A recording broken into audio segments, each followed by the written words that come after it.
Electrocast.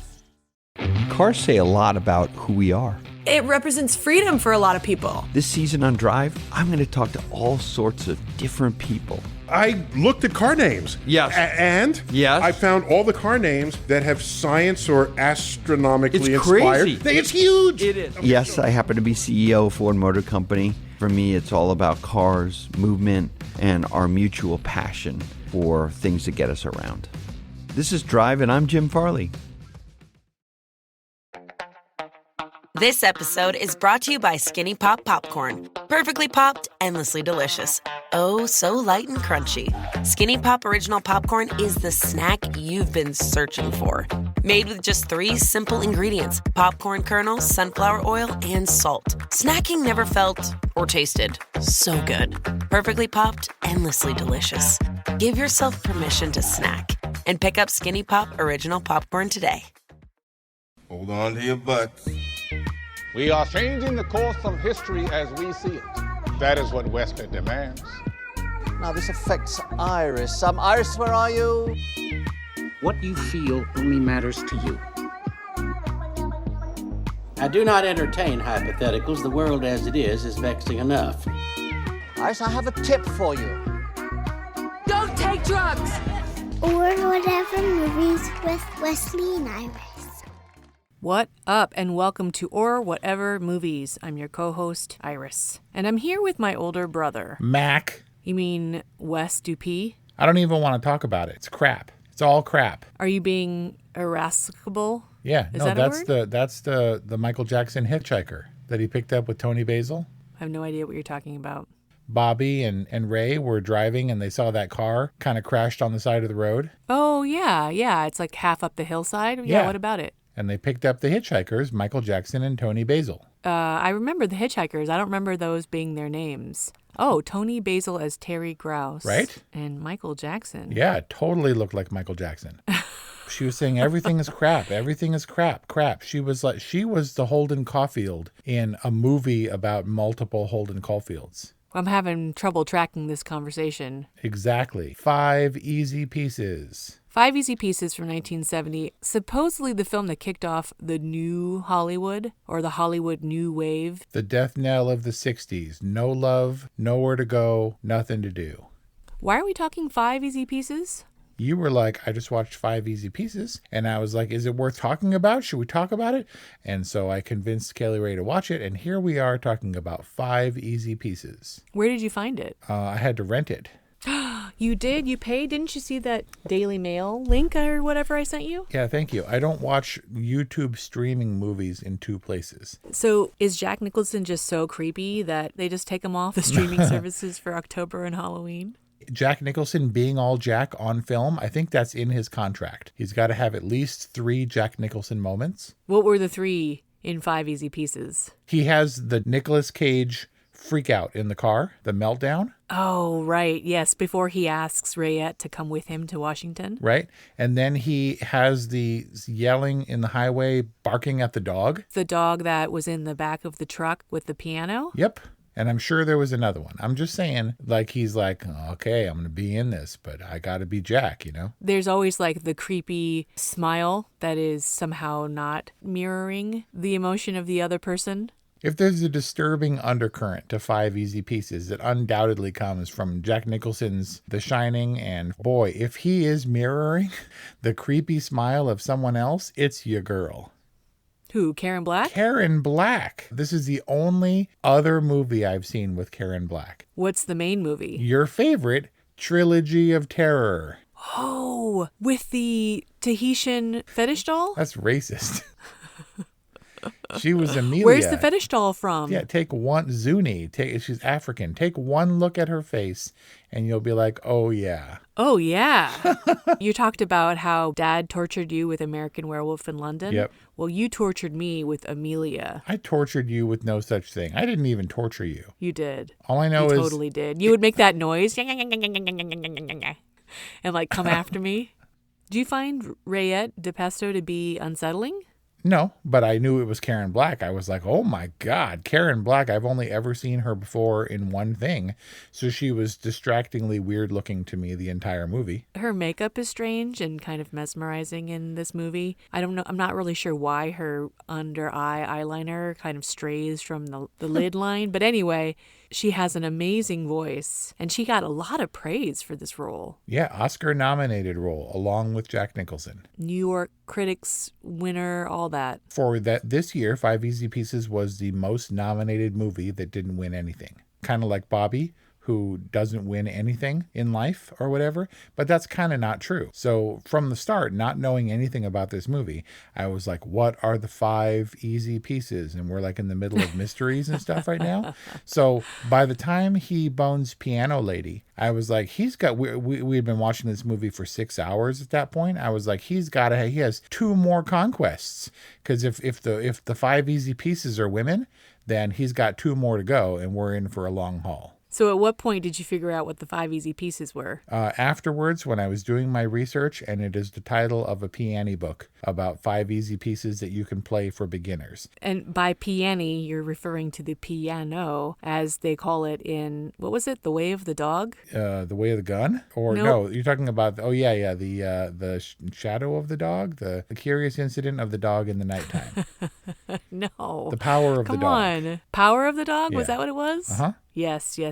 Power of the Dog, where he calls it the piano. Yep. So I haven't heard about the book, but supposedly the 5 piano pieces that are featured over the course of the movie, I wouldn't say that they're easy, but they're Chopin, Bach, Mozart, another Chopin, and another Mozart. And those are either played by his family or him. He notably plays the Chopin piece on the back of the truck, and then he plays the other Chopin piece that he learned when he was 8 for Catherine. That was Chopin, the piano on the back of the truck, where it was all clinkety clank. See, I say piano because that's what Elton would say, or Elton. The dude, they're all bumpkins and drankin' and a bowlin', and then he pulls the straw out of his nose. How did he do that? I don't know. I think he did it. He smashes it all up. He scrunches it down when he pulls it off the straw, puts the whole thing up his nose in a little pellet, and then pulls it out in a string. The paper. You mean the paper straw cover? Yeah, But it was distressing, and they were roughnecks, and you're like, okay, here's what we're latching on to. This is Bobby's world, and he's got Bobby's girl and Bobby's bowling, and he's hanging out with Elton and the other lady or whatever, and then nope, Elton's gone, and he punches the cop in the face and gets away with it. He's like, let him go, and he's like, all right, he clocked me in the beak, but all right, I'll let him go, and we'll just take Elton away, and Elton disappears for the rest of the movie. Well, yeah, because he's wanted for some other crime he committed a long time ago while still on parole. What's the crime? What's Bobby's motivation? What's Bobby's purpose in going to Dad's house?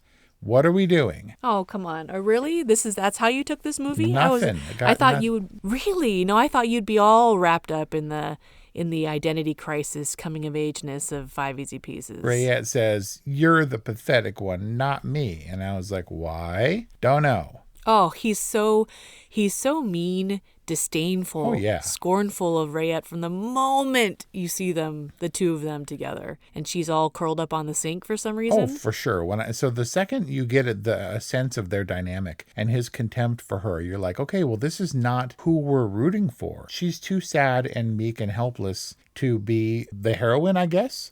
And I don't know that Bobby is the one that we want to identify with or sympathize with. He's kind of terrible. He is kind of terrible. I underestimated his terribleness because he's all of a sudden naked with the girls, and they're like bouncing around in their underwear and stuff. And I was like, where's Rayette for this like weird drunken sex party? And then I was like, oh, those are the bowling alley girls. Like, he was such a turd that I couldn't even keep up with his turn into turdedness. You were in such disbelief at how just awful he was that you couldn't believe that he'd have a tryst with Elton and the bowling girls. Yep. What was the purpose of the story? That's exactly what I'm saying. The bowling girl tells.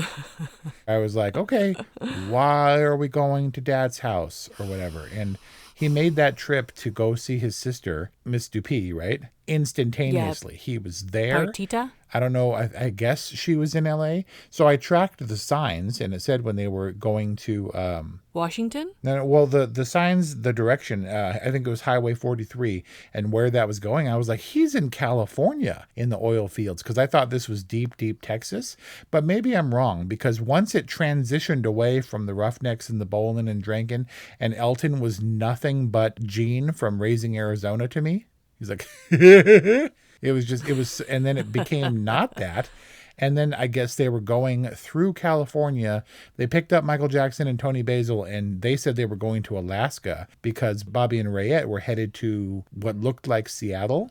Then it became like a really long road trip. Yeah, because he didn't anticipate the news that Partita would deliver, that their father had multiple strokes and was unwell. And Tita was encouraging him to make good with Pops, with whom he had a falling out. So when you ask why, are you asking because you don't understand the motivation of the character, or are you asking because you don't understand why it's important or why it's story-worthy? As evidenced by Tita's terribly insufferable philosophic friend, the one who was talking about poetry. Oh my goodness. It seems obvious to me that family has at least the heirs, or that they've decided to be intellectuals or an artistic family. They all play musical instruments and stuff, and they all have like philosophers over who need the attention on them. But it seems like Bobby he forgoes all that in favor of drinking and bowling and the blue collar kind of lifestyle. So I feel like I had a sense of who Bobby was. Why he was putting himself through what he was putting himself through, I wasn't really sure. I guess in a way it was the opposite of the road trip movies that we've seen around this time of year previously. We talked for Thanksgiving about Dutch and about planes, trains, and automobiles. And it's a road trip movie where terrible things happen, but you're trying to get back to family. And in the true like Death of the 60s, 1970s sense, he's trying to get back to family, which is a terrible, horrible family situation. It does seem like our Thanksgiving movies are not at all about Thanksgiving. It's about all the horrible things that surround Thanksgiving. And so if this were a Thanksgiving movie, it would fit in perfectly for our Thanksgiving theme, much like American Werewolf in London did for Halloween, because in the middle of a progressive early 70s drama or whatever, like a character piece, you have the worst sex scene in decades with the bowling alley girl when they're spinning around and she's yelling and stuff and they're crashing into stuff. Oh, man. Yeah. All in medium close-up or extreme close-up. So awkward. I'm just saying, like, I'm no expert or whatever. I'm not sure intercourse is possible in that situation. I'm going to swoop in to defend 5 easy pieces because I got this movie, and to answer the question I posed to you, I think that you understand the plot. It's pretty simple. Yep. This piano prodigy, who we don't know is a piano prodigy, is living a blue-collar lifestyle, gets word that his dad is ill, decides to make the trip up to see the family, which is where we learn about his past that he is trying to escape. The only inexplicable part about this movie for me was the love story between him and Catherine, which we can get to. But eventually, he doesn't find the resolution that he's looking for with his family, and he continues to live in his kind of rootless existence. You find that rootless existence appealing, do you? He does. No caviar for me, thanks. But he's not making it count. He's running away from an identity that he can't seem to find for himself. And I categorize 5 Easy Pieces in the betrayal film genre. These films break my heart. Every time, I don't know why, but I return constantly to My Own Private Idaho. I really don't know what that says about me, but it's heartbreaking. And this is one of those betrayal films where you think that you know somebody. Karen Black, as Rayette specifically, thinks that she's in love with Bobby. And he is no more Bobby with her than he is with his family. He simply doesn't belong, or he simply is play acting in whatever given role he's kind of thrust into, given the circumstances. Oh, I'm definitely not going to refute that. I completely and wholeheartedly agree. The problem is he is just immersed in this world that he can't escape because he doesn't belong in the world. So everything he does is just punishing himself. Every situation in which he finds himself, there's no sense of redemption, which I guess speaks to this hopelessness. But point A to B, from wherever he starts out with Rayette to his parents' house or his dad's house, the mom is gone. There's no arc in there. There's nothing. It's all all hopelessness. And he surrounds himself with punishment continually until he just flings it all away. He insists on engaging with the waitress ad nauseum. Just stop the situation. But no, he has to insist on the frickin' toast. And so this is the most famous scene in the movie. The one where he tells her to, hold the chicken, but hold it between your knees or whatever. And I don't even know what that means. And I'm not sure that they know what that means. But he will persist forever until she tells him to leave and he gets all reactionary and swipes everything off the table. Michael Jackson and Tony Basil were in the car for 15 minutes too long in this movie. It's like, kick them out. And when he unceremoniously, in a wide shot, kicks them the hell out on the side of the road, I was like, thank goodness. He lets the philosopher lady go on interminably. And I was like, please kill her. And then he takes forever until he blows up on her and says the most real, actually it wasn't the most real line, but it was the most enjoyable part for this movie for me is when he told her off and said, I think these cold objective discussions are aggressive. Like, that was the best part for me because I had been dealing with that for 5.5 hours at this point. We were all, it felt sad and hopeless, and I didn't know where it was going, and I couldn't cling to anything because I just felt bad the whole time. So you felt like he was speaking for you, but not about the conversation in hand, but rather the whole movie? And sure, I agree with him. I found the hitchhikers annoying. The best part was him telling the philosopher lady that she's full of ass. And still, we had to watch that. I had to watch that for 20 minutes apiece. Get ready to feel the heat with Maybelline New York's Lifter Plump. It's their newest lip plumping gloss, and it packs some intense heat. And that's because it's formulated with chili peppers to bring a heated sensation and an instant plumping effect that lasts. Available in 8 sizzling shades like Blush Blaze, Red Flag, Hot Honey, Cocoa Zing, and more. Buy Lifter Plump now on Amazon and use the code 10PLUMP to get 10% off for a limited time. This episode is brought to you by Indeed.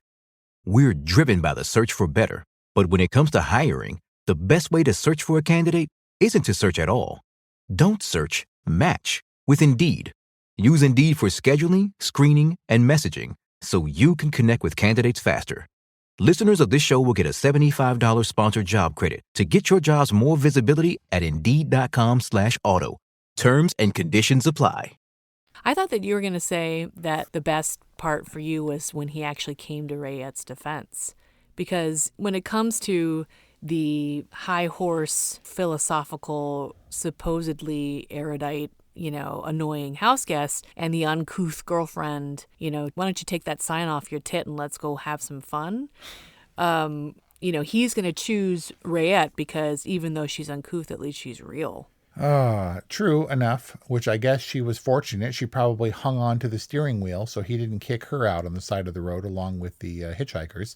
But at least in the divorce, she got the car in the end, right? The reason I said that wasn't my favorite part of the movie when he told off the philosopher irritating lady is because we had the scene with the dad, where I finally understood why Jack Nicholson would have, even though I dislike his character immensely, why he was well regarded for this role, why it got an Oscar nomination. Because amidst all the Jack Nicholsoning and all the Bobbying, that was a very real, heartfelt scene that for all intents and purposes, nobody witnessed. I don't think the dad was present. Nobody else saw him have that moment of emotional vulnerability.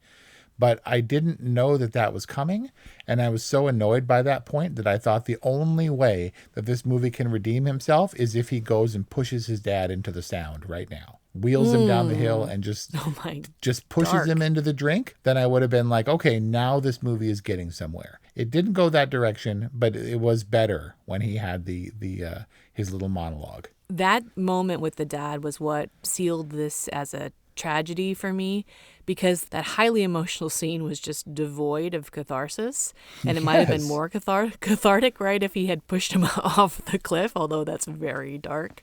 But it was 100% in tragedy territory instead of the bottom of the second low point.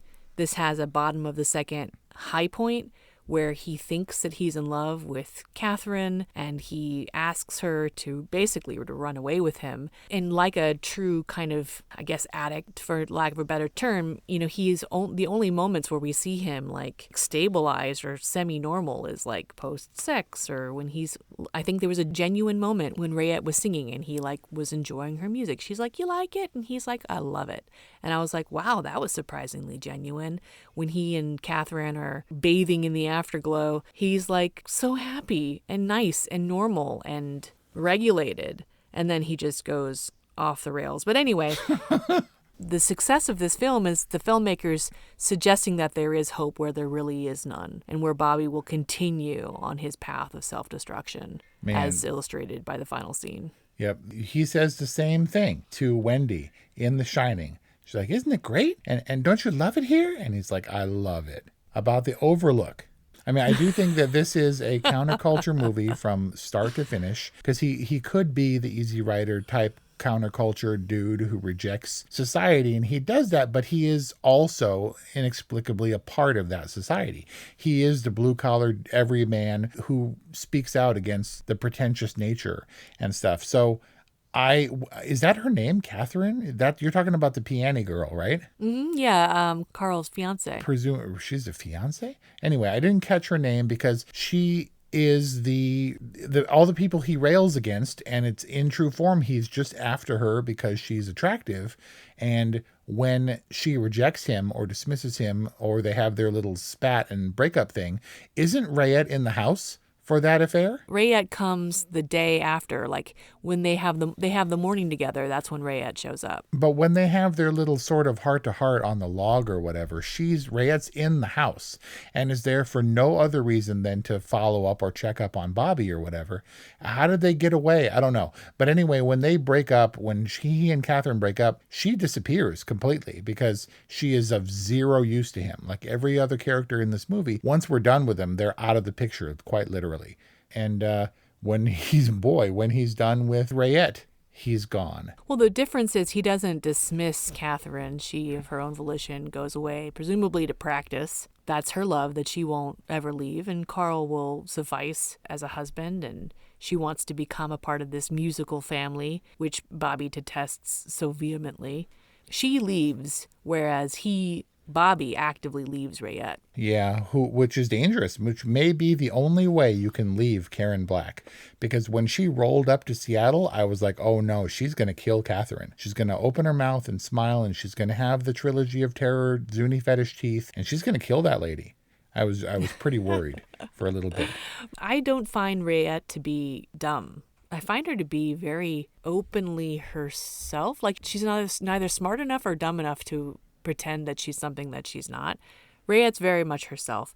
And the fact that Rayette didn't pick up on what was going on between Bobby and Catherine and throw down is kind of beyond me. So the only way I can understand it is that she was just so deeply, truly in love with this guy that she was blinded to his infidelities and his basic overall lack of commitment. Yeah, I think that commitment to the sort of airheadedness, I don't know, but I do think she was dumb.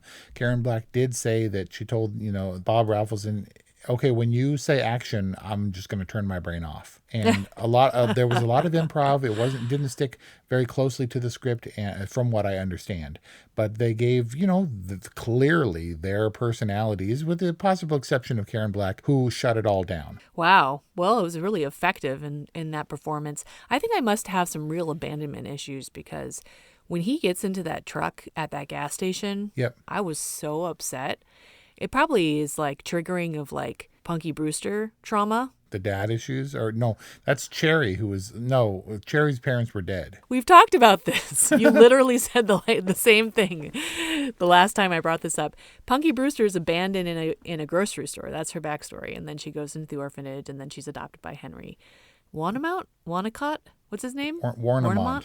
Which was always terrifying to me, this thought that one day I would be abandoned. It didn't surprise me. It was in keeping with, I felt it was kind of inevitable. I thought there was some weirdness when he went into the bathroom and he was doing the thing where he's like self-contemplative, and I thought he might kill himself or something when he's looking in the mirror, but it was right on point. I guess he was considering, he knew kind of what he had to do. I didn't really see it coming, but I didn't think it was out of character. It was very The Graduate style ending where he thinks he's made a decision, and to him that must seem like progress, but he's just headed to nowhere. He's a blue-collar dude with a blue-collar life headed off in another blue-collar dude's truck to nowhere. He was no better off without Rayette than he was with her, except that he lost a car, which he could ill afford to lose, I'm sure. A blue-collar dude with blue blood heading someplace that's going to be cold. Yeah, it's all going to be cold. But he got out of the car and he went into the men's room, and that truck pulled up very conspicuously, right? I was like, that's a weird placement for that truck. Had no idea what was happening at the time, what was going to happen. And Kelly Ray said, and I quote, "Maybe that log will roll off and squash the men's room flat, and then we can be out of this movie."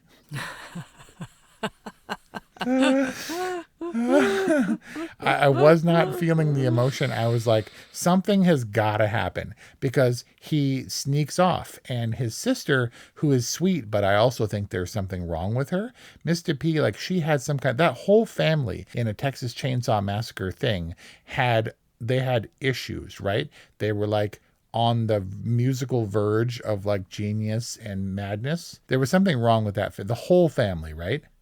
No? But what did she say? She's like, "Do you find Spicer attractive?" See, exactly. The kind of person that would go after Spicer, nobody deserves. He let Spicer bone his sister. Nobody deserves Spicer. That shows his alienation and his distance from his family, because if he would let that go on, he doesn't give a shit about his sister. Oh, but he doesn't. First of all, Spicer's just giving Tita a massage. And secondly, that's when they get in a big old fight. And he like knocks Spicer off the bed. Yeah. Actually, Spicer puts him in a headlock and then chokes him until he submits. Oh, that's right. Just give up. Just give up. But once he left the house and didn't say anything to anybody, and is caught by his sister, and it was a sweet moment, he kisses her on the forehead, and then for all intents and purposes, pieces out of her life forever, I was like, now where are we going? Oh my God, please get into a horrific auto accident. So I wasn't emotionally invested in the end. I thought it was a good ending. I thought it was on brand with everything we'd seen about Bobby so far. And so I don't think it was a bad ending, but I knew something had to happen, because where the hell could we possibly be going after he escapes the family house? I really thought it was going to be like The Graduate, them riding along in the car and just like not speaking to each other, and him thinking about all this stuff, and then it goes to black.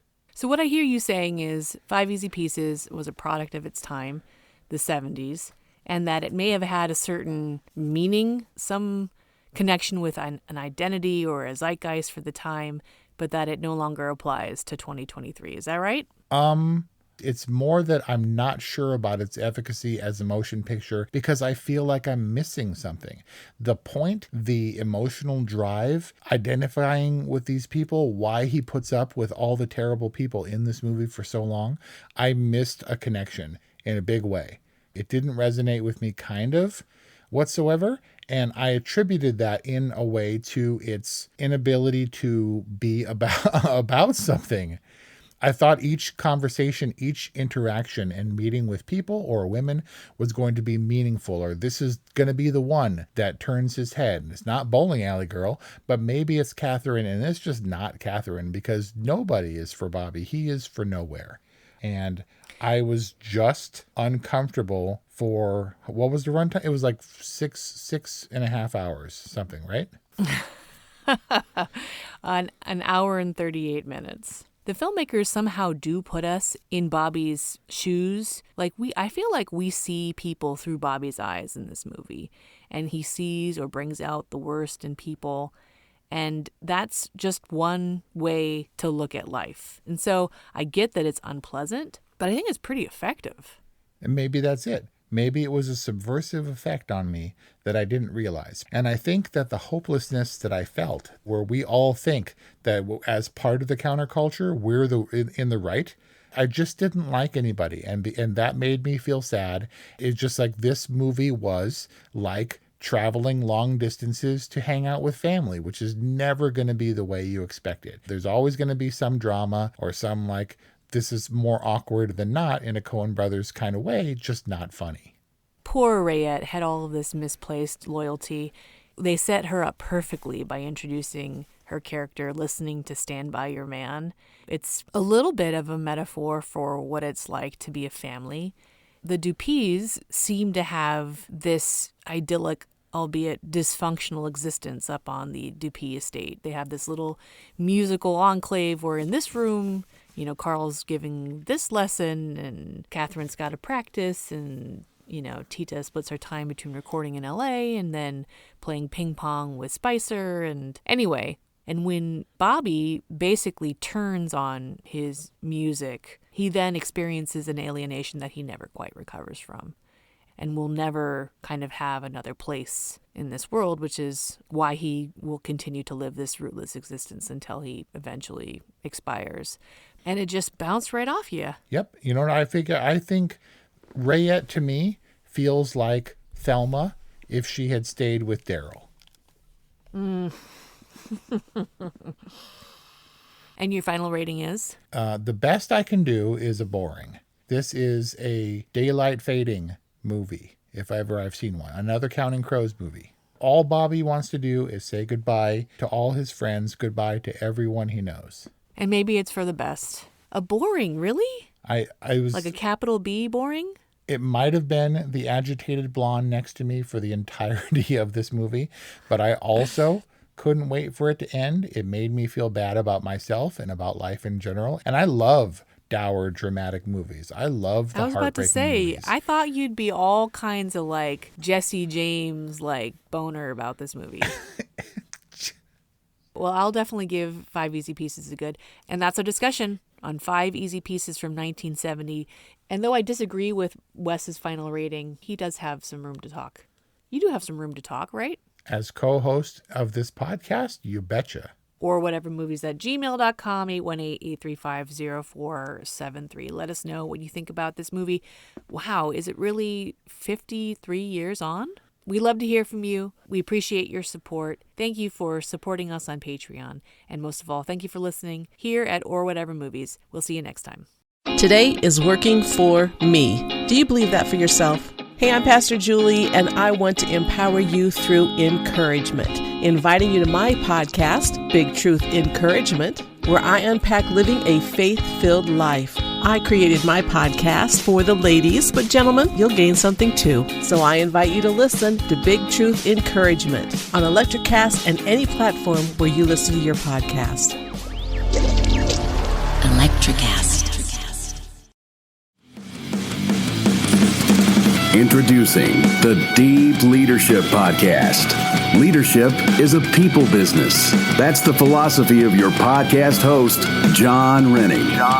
As a former submarine officer who spent 22 years leading businesses in corporate America before starting his own manufacturing business, he knows that leadership matters.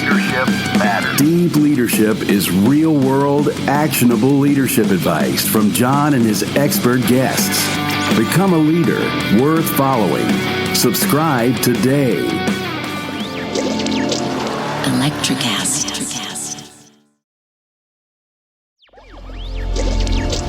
Electricast.